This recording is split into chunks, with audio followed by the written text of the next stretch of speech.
नमस्कार, जय हिंद, वंदे मातरम। एक बार फिर से आपका बहुत बहुत स्वागत है हमारे YouTube चैनल के अंदर। आपको बता दें कि कर्नाटक के अंदर विधानसभा चुनाव का बिगुल बज चुका है और चुनावी तारीखें भी घोषित हो चुकी है। अब 10 मई को विधानसभा का चुनाव है कर्नाटक के अंदर। और कर्नाटक में आपको बता दें कि चुनाव से पहले सी वोटर, टीम नाउन और फलोदी सट्टा बाजार ने सबसे बड़ा कर्नाटक का ओपिनियन पोल घोषित कर दिया। आपको बता दें कि पिछली बार की अगर बात करें तो 2018 के अंदर जेडीएस और कांग्रेस ने गठबंधन बनाकर अपनी सरकार बनाई थी, परंतु कुछ ही दिनों के बाद वो सरकार कायम नहीं रही और बीजेपी ने अपनी पूर्ण बहुमत के साथ सरकार बनाकर अपनी ही ताजा सर्वे के साथ आगे बढ़ते हुए दिखाई दे रही है। परंतु अब की बार ऐसा लग रहा है कि गुजरात के अंदर आम आदमी पार्टी ने जिस तरह से कई पार्टियों का खेल बिगाड़ा था, उसी प्रकार अगर देखा जाए तो आम आदमी पार्टी भी कर्नाटक विधानसभा का चुनाव लड़ सकती है। परंतु आपको बता दें कि जो 224 सीटों का सबसे बड़ा एग्जिट पोल निकल के आया, इस एग्जिट पोल को देखते हुए सभी पार्टियों की अब की बार नींदें उड़ चुकी है कि कर्नाटक के विधानसभा चुनाव में किसकी बन सकती है नजर आए सरकार।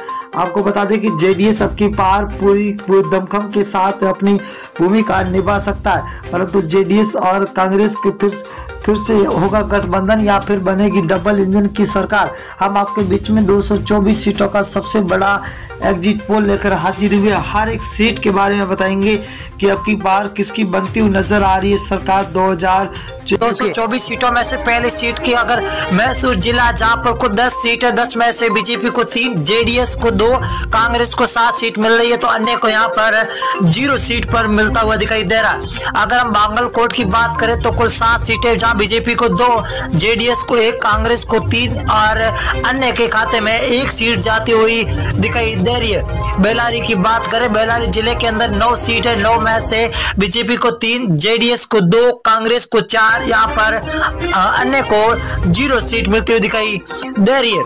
अगर हम धारवाड़ की बात करें तो कुल 7 सीट है, 7 में से बीजेपी को 3, जेडीएस को 1, कांग्रेस को 2 सीट, यहाँ पर अन्य का खाता खोलता हुआ दिखाई दे रहा, अन्य को 1 सीट मिलती हुई दिखाई दे रही है। अगर हम कोलार जिले की बात करें तो कुल 5 सीट है, 5 में से बीजेपी को 2, जेडीएस को 0, कांग्रेस यहाँ पर 3 पर है, तो यहाँ पर अन्य को 0 सीट मिलती हुई दिखाई दे रही है। उत्तर कन्नड़ की बात करें तो कुल 6 सीट है, 6 में से बीजेपी को 2, जेडीएस 0 पर है, तो कांग्रेस यहाँ पर 4 सीटों पर सबसे आगे चलती हुई दिखाई दे रही है।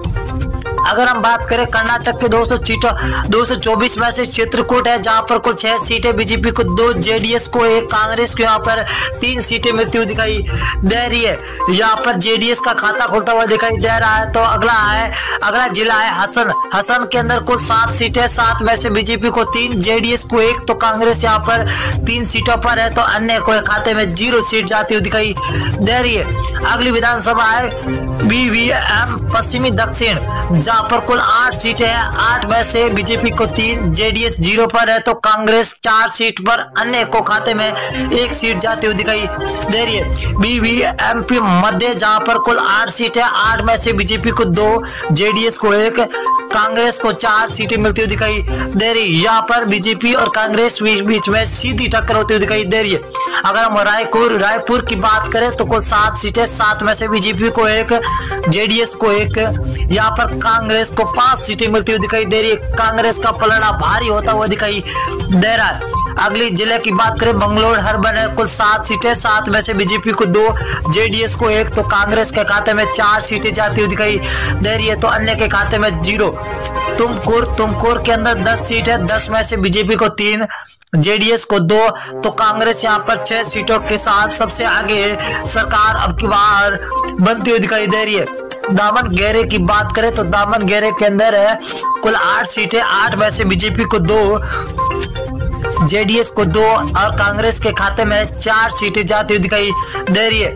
अगर बेलगाम की बात करें तो 18 सीटें, ये बहुत ही बड़ी विधानसभा है, कुल 6 सीटें, 6 में 18 है, 18 बीजेपी को 6, जेडीएस को 2 और कांग्रेस को 9 सीट मिल रही है, तो अन्य के खाते में 0 जाती हुई दिखाई दे रही है। बीवीएमपी उत्तर, इसकी बात करें तो 8 सीटें हैं। कुल 8 में से बीजेपी को 1, जेडीएस को 1, कांग्रेस के खाते में 4 तो अन्य के खाते में 2 सीटें जाती हुई दिखाई दे रही है। शिमोगा की बात करें तो कुल 7 सीटें, 7 में से बीजेपी को 2, जेडीएस 0 पर है। तो यहाँ पर कांग्रेस का 5 सीटों के साथ सबसे आगे चलना यहाँ पर बताया जा रहा है। अगली विधानसभा की बात करें तो बीजापुर जिला है, जहां पर कुल 8 सीटें, बीजेपी को 4, जेडीएस को 1, कांग्रेस के खाते में 3 सीटें जा रही है तो अन्य को 0 सीट मिलती हुई दिखाई दे रही है।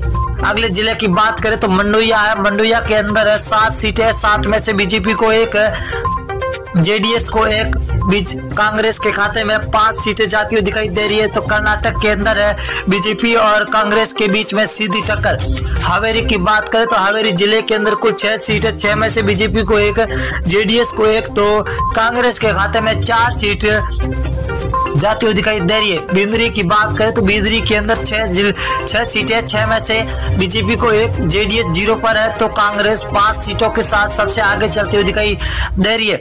गुलबर्गा की बात करें तो गुलबर्गा जिले के अंदर 9 विधानसभा है, जहां बीजेपी को 4, जेडीएस को 2, कांग्रेस को 2 सीटें मिलती हुई दिखाई दे रही है। अगली विधानसभा की और बात करेंगे तो चिकमगलूर है, जहां पर कुल 5 सीटें, 5 में से बीजेपी को 3, जेडीएस को 1 तो कांग्रेस को 1 सीट मिलती हुई दिखाई दे रही है।